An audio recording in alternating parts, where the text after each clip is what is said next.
Welcome back to another episode of the Pursuit of Progress podcast. As always, my name is Adam, and I'm really excited. We have a special episode today. My co host, Ben, is off living the good life over in Europe with his family for a couple weeks. And while he's overseas, I'm manning the ship back here in the States and taking the opportunity to interview a few people that I've had on my radar for a while and have just had a lot of respect and admiration for different things that they have going on in their life. And with our guest today, Eli, I've just really respected his ability to juggle a lot of stuff between his family, his two different full-time careers, just a lot on his plates. Excited to, dive deeper into all of that today. But before we get into that, Eli, welcome to the show. Hope you're having a good one. How are you doing, bud? Adam, I'm doing good, and it's such a blessing to be on your podcast. I know that we're in two totally different markets, but it's a pleasure to be able to connect with you and your audience. And I think we're going to have a really good talk today on your podcast. So I'm super excited.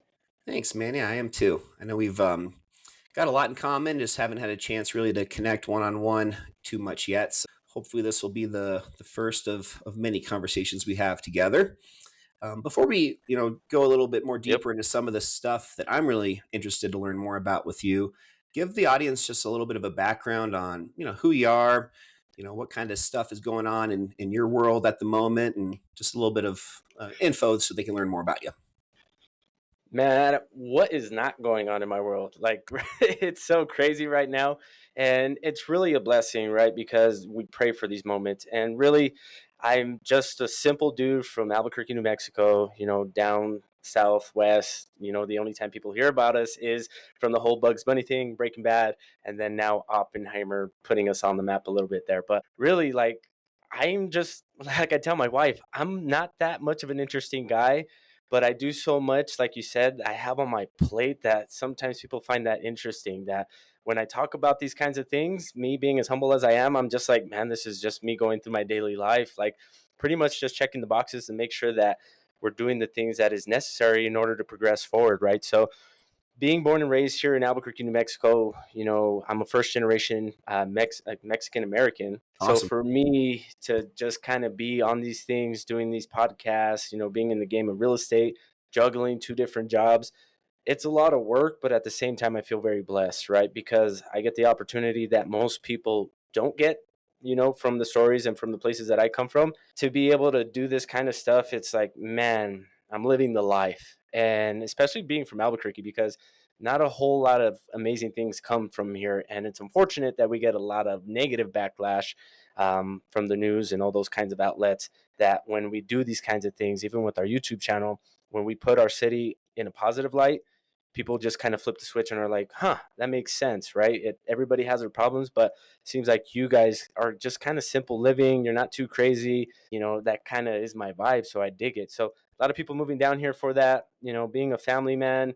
I'm very young. I'm 30 years old, even though I feel like I'm 50, right? I feel like I've been put through the ringer, the past 20 some years of my life, growing up in kind of like a middle class area, family, but also being involved in a lot of negative things, right? I feel like I climbed out of that and I can speak to those kinds of things and give the kids that are like me that were told that number one, you're not going to be able to go to school, college, do all these great and amazing things. I kind of feel like I'm a voice to those little people, as far as like, man, you can, like, as far as like putting your mind down and writing a plan and achieving those kinds of things, it's possible. You can do it. English is my second language. I didn't learn how to speak English until I was in grade school. So for me to be, chatting with these higher level people and just having these great conversations, they don't they can't even tell. And for me, it's just like, man, we're making it, we're doing it, we're setting the standard for the next generation. What an example, right? I know I kind of went off on a bit of a tangent there, but I get super I love passionate about, these kinds of things. And for me, that's the whole reason why I'm doing this whole real estate game, is because nobody ever showed me anything about real estate. I just kind of dove in head first. Like, there's no like real entrepreneurship within my family, except for like some people back in Mexico, but I don't really talk to them. So to be able to be here doing this thing is like, man, yeah, it's freaking cool. So you're a family man. You've got a wife, and you said two kids. What are the ages of your two kiddos? What are the ages of your two kiddos? My kiddos, my son is 6, gonna be 7 here in August, and my daughter is 12, going on 15. Woo! Okay. You got some serious dynamics going on in your household. Yeah, oh gosh, and it's crazy because it's like a blink of an eye, right? They always tell me like the blink syndrome thing, and it's true, right? One minute my daughter is like running around acting like she wants to be a superhero, Captain America, playing in mud, and now she's like wanting the most expensive makeup and talking about boys and all this stuff, and I'm just like, I'm not ready for any of this. You're a better man than me, and that sounds overwhelming to say the least.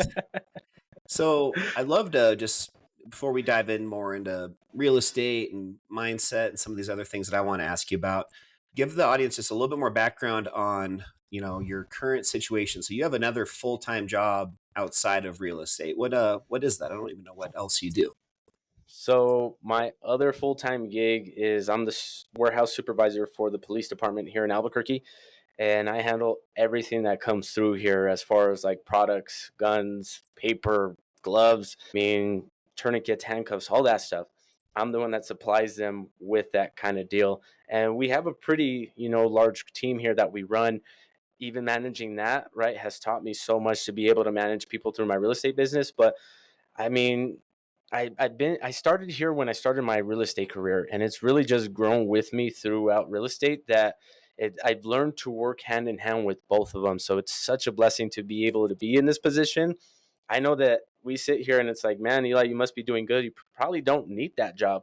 And I don't. But to be honest with you, the people that I get to connect with here and, the officers that I get to help, it's just so freaking amazing to be able to get that right because I feel like I'm giving back a little bit as far as like making sure that they have what they need to be able to, serve and protect the community, right? Because as real estate agents, through our licensing, that's kind of one of our ethical things, I believe. It's like you're supposed to serve and protect the community.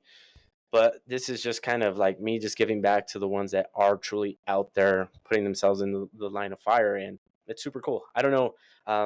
I know stacking boxes and ordering all this stuff isn't glamorous, but it works out for me to be able to allow me to do real estate a lot easier, right? And my biggest thing with this whole thing, bringing this conversation up, is that when you're diving into real estate, they tell you, like, man, if you aren't fully in, you probably won't succeed. And I'm kind of living proof that you can, right? You can succeed in doing both because you just got to create that structure and that consistency to where you're not doing all kinds of crazy things and you just create systems and processes behind it.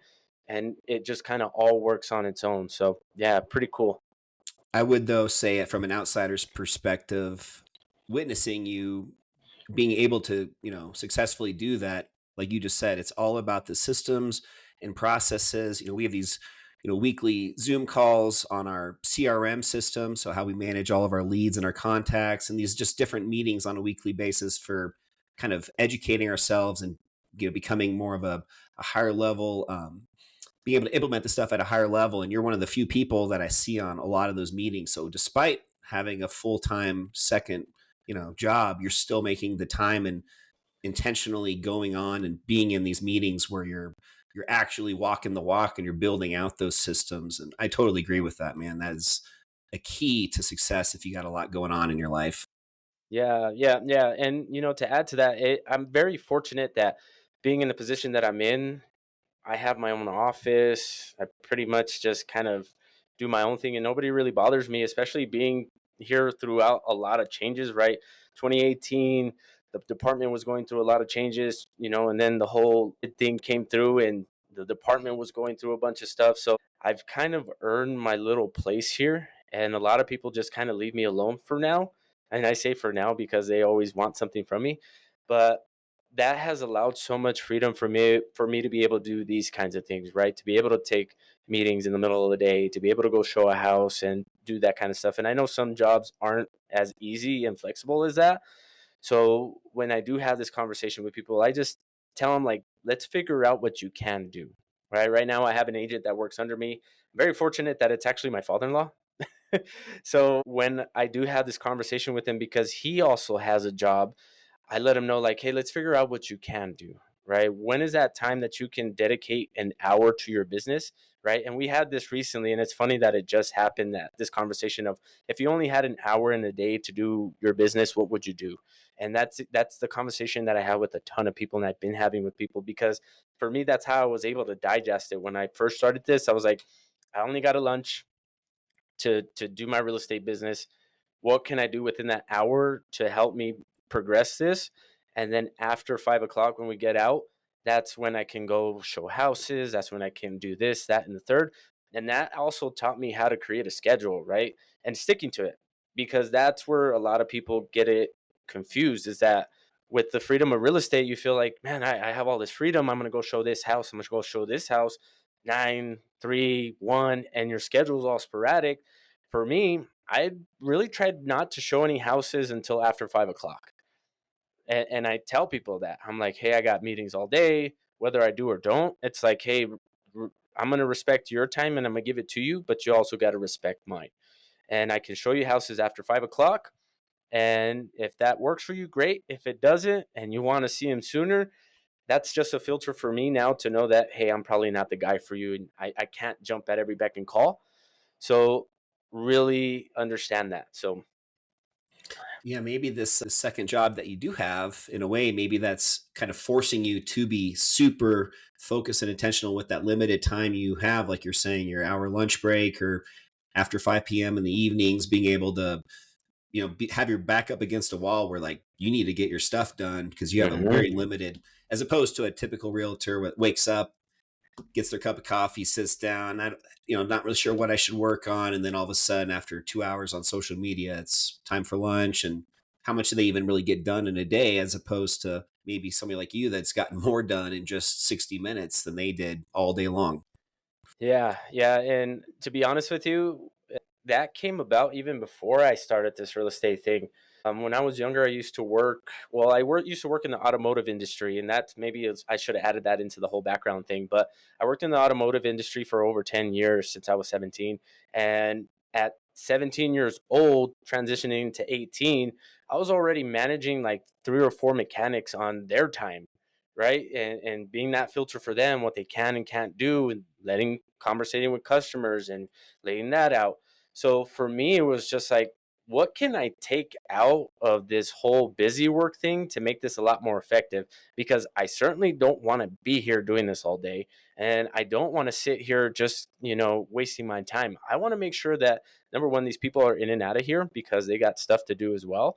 And number two, I certainly don't want to be stuck with these people all day. So is it a little bit of a negative thing? Is it kind of me being lazy, don't want to deal with that whole stuff? Maybe, I don't know. But it acted as a way for me to figure out, how can I really be effective with my time? Not so much efficient, right? Because I can't control if, that mechanic decides to drain the wrong drain pan and their transmission oil has been drained out and they were there for an oil change. It's those kinds of things I can't control, but what can I control? And that's like, hey, effective time management. Hey, customer, like, hey, it's going to take me hour and 30 minutes to do your oil change when it's really going to take 45, right? So that whole under promise over deliver kind of thing. And just figuring out those little nuances of like, man, what don't I want to do? And I didn't realize that until almost 10 years later, that that's what I was actually doing, figuring out the things that I did not want to do and replacing them with things that could move things forward. So yeah, no, it's been crazy, this whole ride of just managing, one job to another to a family. It's a lot, right? And I tell people, like, don't get sexy and don't get glamorous. Don't try to say that you're going to do all these crazy things, because you're not. Hmm. Just really focus on one thing that you can do today in order to change your business. If you got time for other stuff, great.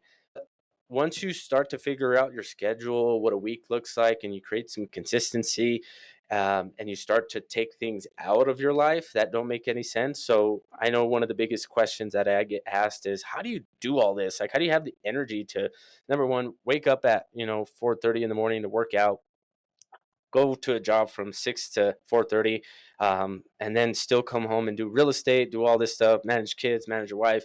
And it's the matter of fact that I took a lot of things out of my life. Like, I don't hang out with a whole bunch of people. I'm home a majority of the time. I don't drink alcohol anymore, and I haven't had a sip of alcohol since last November. I used to smoke a ton of cigars, and that just showed me that I was just taking time away from things that I can actually do. And that actually, in that sense of trying to figure out where I can get more time, I discovered that I can actually get more energy by taking those things out. And man, it's been such a life changing experience the past couple of months that I even had a conversation with one of my pastors. It's funny because he also owns a cigar shop down here, so he's a bit of this like dichotomy of what a pastor should be. And I Hmm. told him, dude, I'm sitting in this position where it's like I'm fighting of this position of letting go of who I thought I was supposed to be, what I was supposed to be doing, and all this stuff, and really looking forward to this position of what God wants me to be. And it's like it all started, 6, 8 months ago when I let go of things that no longer served me and allowed me to add more energy and time into the things that actually push the needle forward, actually make me feel good, and actually are important to me. So Well, the fact that you've been able to identify a lot of that at 30, kudos to you, buddy, because I'm 41 and I feel like I'm just now understanding some of that. Like, it's okay to not have to feel like you need to go out every Friday and Saturday night and drink with your other friends that are still doing that routine. You know what I mean? Just being able to have that self awareness and just realize that there's more to it than just, drinking on the weekends. And I imagine, so like with your wife, let's take the kids out of the picture for a minute. With such a full schedule, does she also work, or is she a stay-at-home mom and helping kind of handle all of these other things that need to get done at home that you have very limited time to get done? and really good question. So she's like the rock in all of Hmm. this, right? She's the glue that takes care of everything here. And lucky enough that she actually has a full time job, but she works from home and our kids are homeschooled. Although that can be a recipe for disaster, right? Because the kids are in her hair all day. And that's why when I get home, I'm pretty much like the default parent to play Hmm. around, take their energy and all this stuff while she takes care of some other things. But she really holds it down. She makes sure that number one, I have everything that I need to make sure that I can do what I'm doing. She handles all the finances. And it's funny because the running joke within our circle, I tell people, I don't even know if I have any money. Like, to be honest with you guys, if I take you out to dinner or out to lunch or whatever the case is, I'm afraid that my card is going to get declined. And it's because I've given her so much, and maybe that's a negative thing, but at the same time, we've understood those roles, right? She understands that, hey, you're going to be out, sometimes till 8 o'clock at night. You're probably not going to be home for dinner, but so long as I communicate with her on that, and we have the same calendars that we share, and she knows what's going on in my life, she's okay. But for the majority of the time, it's just her holding it down, making sure that the kids are going doing their schooling. She's making lunches, she's making dinners, she's doing all this stuff for us, especially me, to keep on continuing to move forward. Not only that, those small nuances, she also makes sure that our health is on point. She's worked in the medical field for so long that she's just all about health and not she's all about health and fitness. She's not as crazy as I am about the fitness thing, but she definitely recognizes that it is important. She more so less takes care of us on like make sure that we eat clean, eat healthy. I take all these, vitamins and minerals and things throughout the day, and it works. And for us, it's like, hey, thanks for taking on that responsibility. You are pretty much the boss at home, is what I tell her. Like, this is your domain. I just get an opportunity to kind of live here. Anything that needs to get done based off of what you need, I'm there. Just understand that outside of that domain is kind of my world with business and all this stuff. And we've had this conversation recently. I told her, look, you may not necessarily understand all the decisions that I'm making, and sometimes I don't have all the time to explain them to you. The only thing you got to do is trust me. And that's the big thing, right? When you have a relationship in business, because business can get in the way of all of this if you Absolutely. let it, and it can really destroy you. And what I tell people is like clear communication and just, understanding where they're at and having that trust of one another to understand that, hey, I don't have to worry about anything at home because I know she's going to take care of it. And on the reverse, she doesn't have to worry about anything like financial or anything business wise because she knows that I'm going to handle it, all within the right intention of making sure that it's for our family to progress forward. We're fine. right? Because there has been moments where I've not done that, right? And I've had to learn by trial by fire. I got married very early. I was 23. I had my daughter at 18. So I had to grow up really fast in this world of trying to figure out what to do, what I want to be. And it wasn't until I turned 25 that I got into the real estate game that I was like, yeah, like this is real. And I'm sorry, I don't know if we can cuss on your podcast, but Yeah, um, that's fine. it at that point, that's how I felt. Like I felt so anew to this new world, or so lost to this new world, that it's really taken me this past 5 years to figure all this out. And I appreciate you telling me that at 30, it's a good thing to figure all this stuff out, because I don't feel like I got to figure it out. I'm just like going day by day, just sitting here like, man, like what did I do wrong yesterday that I can make better today? Or like, oh, that's interesting that, I act that way. Why do I act that way? Or it's like, Mhm. huh, do I really want to do those things? Like, why is that important to me? Right. And it's those kinds of conversations that I'm having now. And maybe it's part of the growing up process. I don't know. Nobody's like giving you a play by play on this. You're just kind of figuring it out on your own. You would know better than I would, right?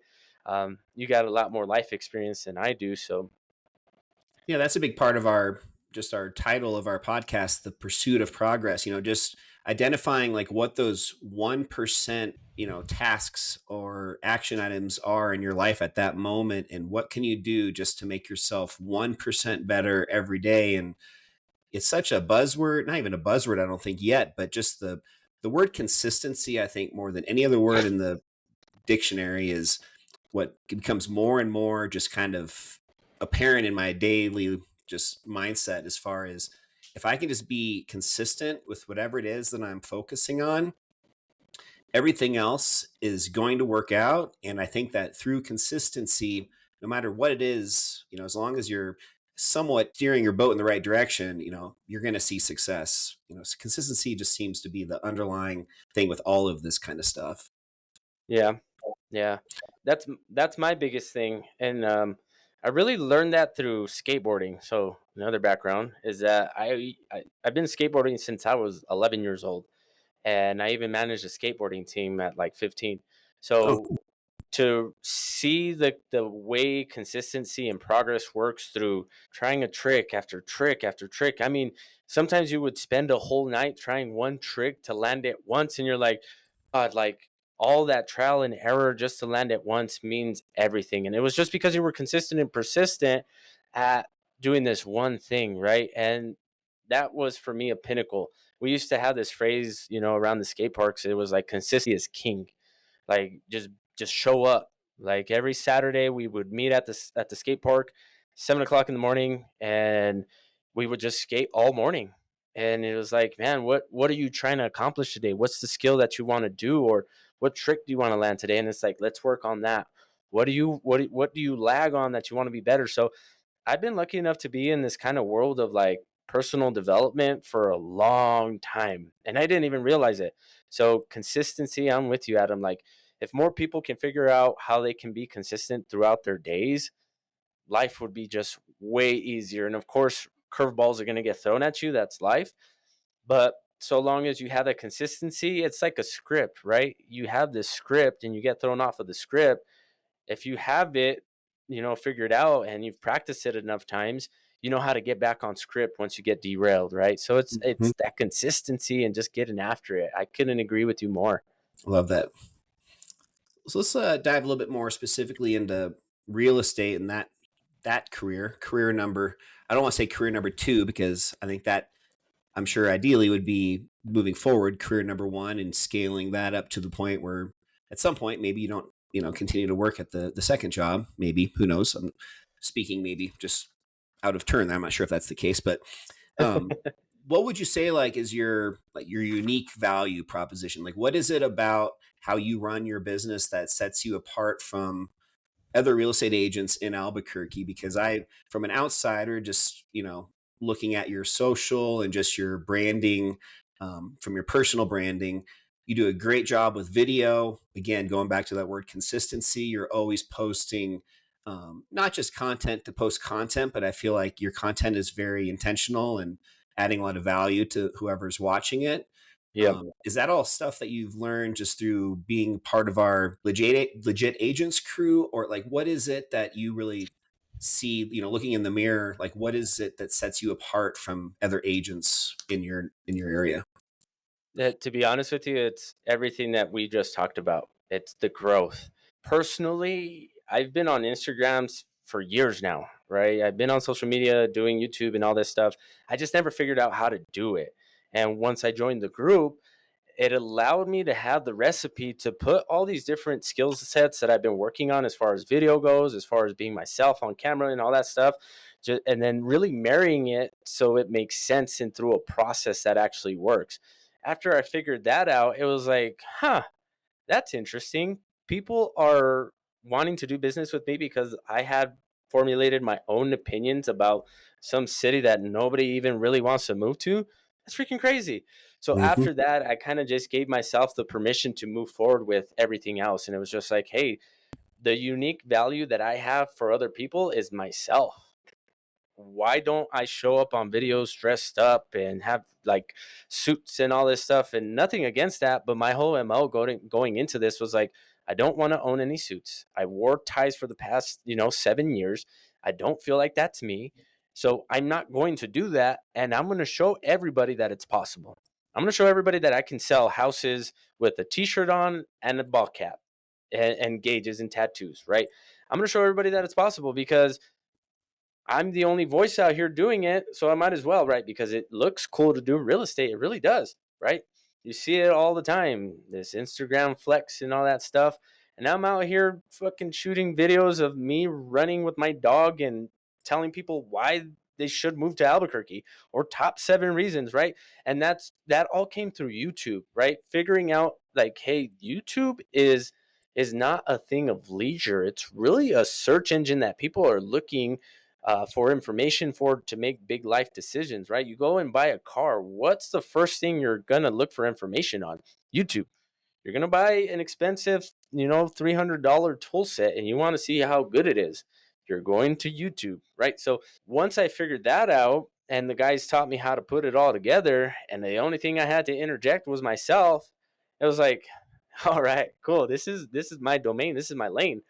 And you're to answer your question, transition, it's going to happen. I know that it is. I already see it happening because more people are calling, and I'm fortunate enough that I'm I'm the only fastest growing YouTube channel for relocation in New Mexico. So there's one other guy that's doing it. He only posts one video a month. I do 2 videos a week right now, so I definitely outpaced him within a year. We're four subscribers away from 1,000 subscribers, and we're well past 80,000 views. So it's like I've made myself the authority. I see that.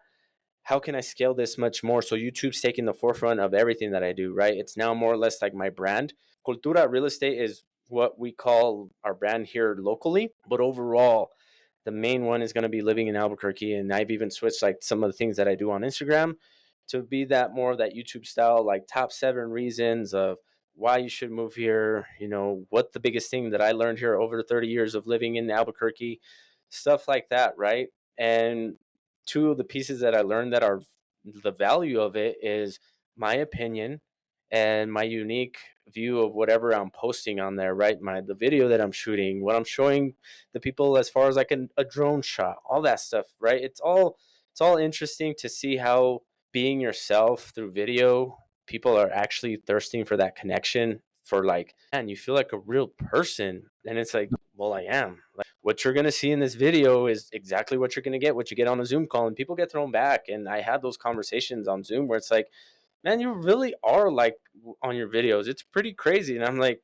well, why should I portray anything different? Authenticity is huge, man.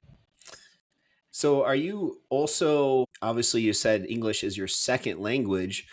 Is your target audience still, because it seems, at least I've always witnessed your content being in English. Have you also, tested the waters with, you know, doing advertising and putting your messaging out there in Spanish? I haven't. I haven't. And I know that I'm kind of shooting myself in the foot with that one there. It is on my plan of things to do for sure. And it always has been.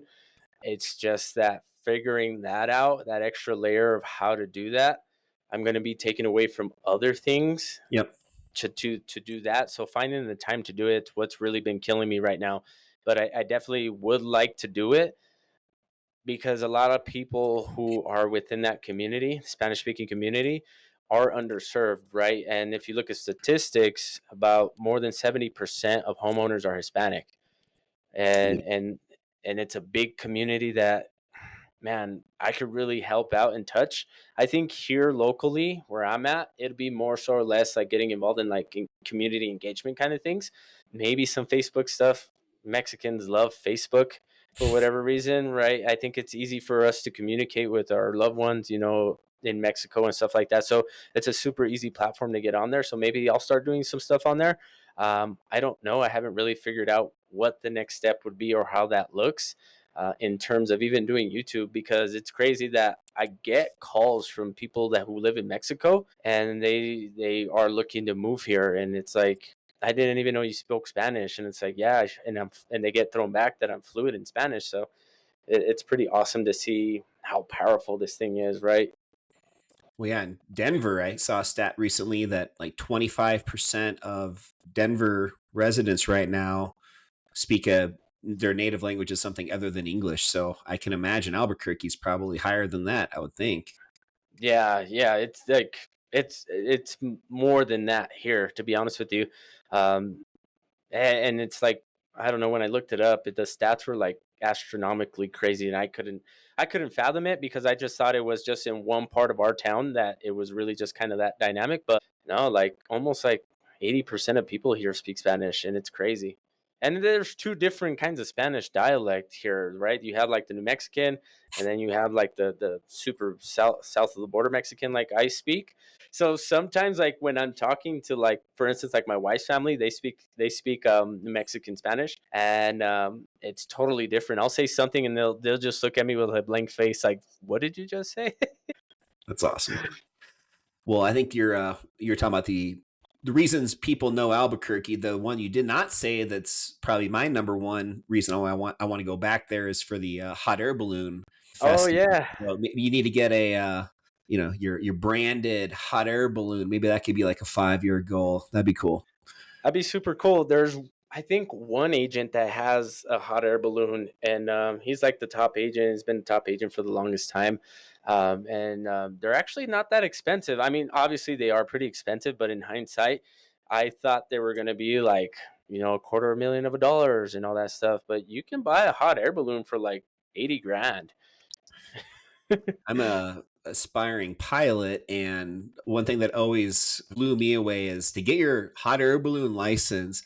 It only requires you to have 10 logged hours of flight time, which of a pilot it's usually between 45 and 60. But I was just thinking, 10 hours, like that seems intense. Like I That's cannot imagine. nothing. Yeah, yeah. It's scary though. Those things are scary. I do not dare to get in one. I do not. Well, if you sponsor one, that might be something you need to. I'd love to. I'd love to. Right now, like, because you brought it up, one of our biggest communities here in Albuquerque is like the fight community, like boxing, MMA, and a bare knuckle. Like bare knuckle, we're the home to bare knuckle. I am very fortunate that one of my like mentors growing up, he's like my best friend, really, or I would say like an older brother at this point, um, is one of the state champs for boxing. So he's actually boxing this weekend, and we're lucky enough to be able to sponsor him. We're on his Oh, that's shorts and cool. all that kind of deal. Yeah. So I try not to do those sponsorship things a whole lot because I don't want to be portrayed as this guy is like throwing money just to have our name everywhere. One thing that I do really like to give back to like communities, obviously I have a soft spot for kiddos. So like a couple of years ago, we sponsored like a girls softball team, a dance, studio, stuff like that. And for me, it's just like to see the kiddos get the opportunity to do cool stuff and turn the negative outlook of what we have around here to something positive is pretty freaking cool to me. So, One last thing before we move on, just a plug for how valuable and powerful YouTube is somebody like you that has such a limited amount of time that you can spend on your real estate, not in your real estate business, but just on your real estate business. with YouTube, you spend that couple hours filming videos. Hopefully, I'm guessing you're outsourcing your editing, I'm guessing. One video a week. I still edit one of them.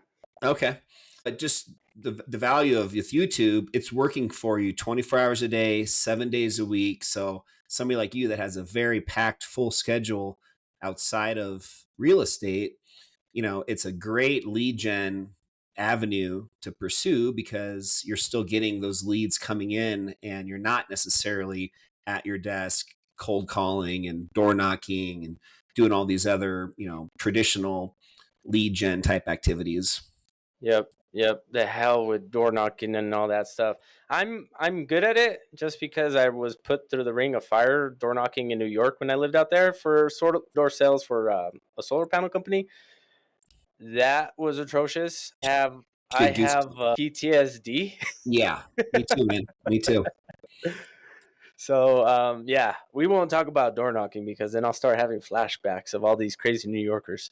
When I graduated college in marketing, I got bamboozled into this sports marketing job, which, Ugh. they did a great job making me think I, had to fight for the job and I got the job. And then it was going door to door in businesses, basically selling these golf coupon cards. And my God, man, I still, this is 20 plus years later and I still have PTSD and it still affects my ability to pick up the phone and call people. I mean, Yeah, there's yeah, something to be said about that.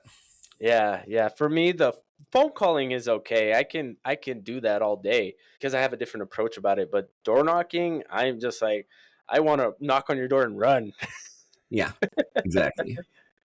So, just I look at you as again somebody that is you're very you value just health, fitness. You really value that side of your lifestyle. Walk me through a little bit of that. So you said you're an early riser, and I'm guessing that's because from 4:30 to 6, that's the only time of the day where you don't have distractions and there's no copping out because you don't have something else that's pulling you in a different direction at that time in the morning. I'm a huge advocate also for the early morning workouts for anybody that's a professional that has a lot of other stuff going on in their life. Yeah. Walk me through yours. Are you a big like morning routine guy or is that just more of a buzzword to you? I mean, do you have certain things that you do consistently in the morning or just on a daily basis to really You help know, you perform at a high level? good question. For me, I know right now it's that whole like, oh, routines are stupid. Don't do routines and that kind of deal. Personally, when you look at it, it's like you got a routine as a human being, whatever you're doing, right? Whether it's like you wake up and you get straight to work and you drink your coffee, it's like that's still a routine. Call it whatever Mhm. you want to call it. Like in it green and call it a pickle at this point. It's still a routine. For me, my routine is I like to wake up, I like to drink my water, hydrate, and I put it on my Instagram all the time, right? I hydrate, I do the MLS, I do my pre-workout, then I do my workout. So that's basically like the boxes that I tick to make sure that I can go on with my day to have at least somewhat of a good day because those things got taken care of. So yeah, waking up super early is not a sense of me being like this hurrah early riser dude. It's just really like you said, the only time that I have that's not gonna be all these different distractions pulling me in several different directions, phone going off and all that stuff. It's really just kind of me just digesting everything that I'm gonna do for the day, planning it out, reading, the book. Right now I'm reading the Bible and reading Meditations by Marcus Aurelius. So just picking out different things where I can get a nugget from and just kind of be like, huh, that's interesting. Let me write about that, see if I can apply it to my day. Oddly enough, things that I've been reading recently just have been applying to different conversations that I have throughout the day. So it helps me out to be able to repeat that and it helps me to understand it myself a little bit more. But back to the whole routine thing, working out and all that stuff, it really stemmed like years ago from waking up early to go to the skate park to, having to go to school and doing this and that and the third. You had to be really rigid with your time as far as like, hey, we got to get up early to get you to school. Then after school, you got to get home to do your homework. And then after you do your homework, you can go to the skate park, right? That was my end goal. It's like, how can I take care of everything that I have to get done in order to go to the skate park to do more work, obviously? But that was it for me is like, what things can I take care of to help me get to my goal at the end of the day? Aside from skateboarding, at 15 years old, my dad started bodybuilding. So his kind of discipline and his rigidness with the schedules and stuff like that kind of bled into me. And I started figuring out like what time blocking was, what we can and can't do in these times, like when are we going to go to the gym, eating, all that stuff. And I really started around like the age of 20, really kind of taking it serious. And that's when like everything kind of like flipped the switch for me, that like, oh, discipline and doing these different routines throughout your days and having that consistency allows you to, like I said, get back on script when you get knocked off. So for the people that are sitting here wondering, like, and all these people are telling me not to have a routine, just to get straight to it. Yeah, could that work? Yeah, if you're that type of person. But some of us need an hour to kind of get, going, just because, hey, man, like yesterday was a day. Like I just need maybe an extra 30 minutes of sleep, an extra hour of sleep, because I know that if I don't get those extra 30, 45 minutes of sleep, my day is going to be shit and I'm going to be running like shit. So I got to figure out how I can best perform. And that comes with this whole self-awareness thing that is a kind of a buzzword nowadays, but nobody really knows how to practice it. And it's really sitting down and looking at yourself and saying like, okay, what works for me? What am I good at? What don't I want to do? And if I don't want to do them, how can I delegate them to somebody else? And that really just allowed me the freedom to be able to sit here and say like, okay, 4:30 to like 6 o'clock is really like the only time that I have for myself. And what am I going to sacrifice at that point? Maybe an hour or two of sleep. Can I stomach that? Sure. Maybe can I squeeze in a nap during the day? And you don't hear that a lot, right? Not a lot of people Mhm. are going to tell you like, hey, during the day, take a nap. I'm here to tell you 15 minutes of sleep is going to change your day astronomically to perform for the rest of the day. So it's just those kinds of things, right? Figuring out patterns, figuring out where I can be consistent at, figuring out myself and how I perform based off of certain things, taking out things that don't work, and stuff like that. So, I mean, I know I went, all over the place. I hope No, that I like answers that. the question. It's really one of those things that it's really person by person basis, right? We can kind of give this generality to people of like, hey, you got to be disciplined and you got to do this when you wake up and all that stuff. Truth of the matter is not everybody's Jocko Willink waking up every day at 4 o'clock. Like some of us are just going to be tired, and that's just what it is. Can we still perform to the top of our level and get things done? Yeah, but that comes with consistency, focus on what you're going to work on, right? Yeah, the only thing I would add to that is, for myself, I deal with, self-confidence at times and just feeling kind of overwhelmed. And those days, like you mentioned, where you had a doozy of a day yesterday and, burn the midnight oil.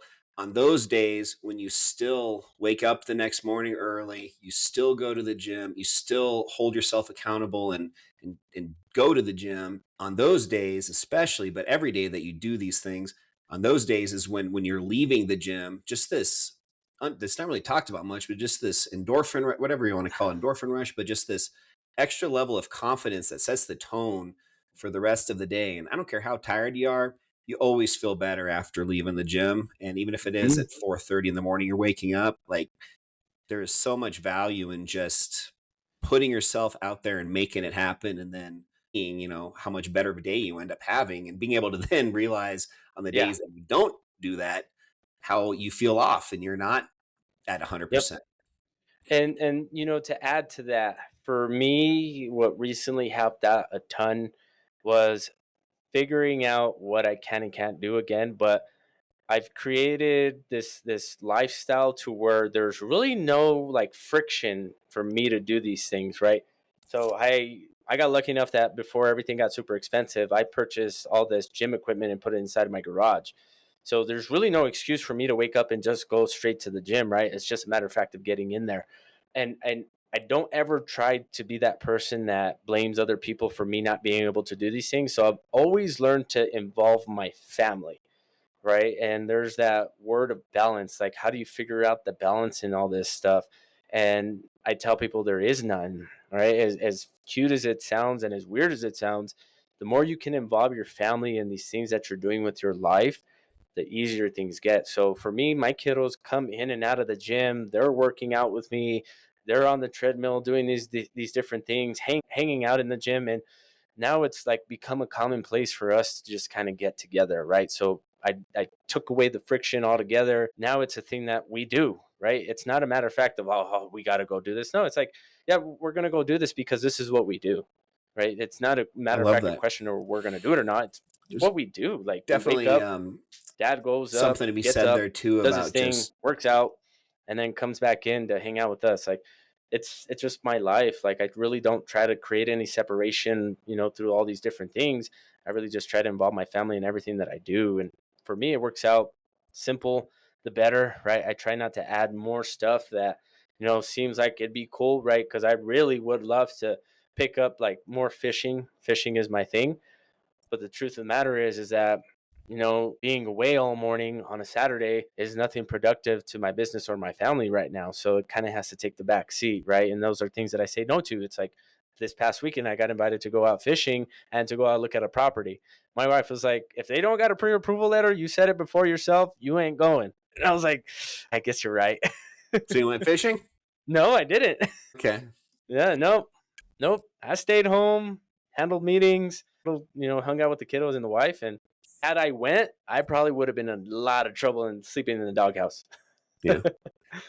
Yeah, I think might have been on one of these other calls we had recently about just like quality over quantity, and somebody like you that has a full packed schedule and you aren't around your family necessarily, as much as other people maybe that also work at home or whatever, but I'm sure that just that time you do have with them because of that, you really value that at a deeper level and make the most and get a lot more quality out of that time you do have with your family, your kids and your wife, which in my argument would be that that's still, you get a lot more out of limited amount of time, but quality over just sitting on the couch watching TV next to somebody Yeah. where you're not actually going to a deeper level with them.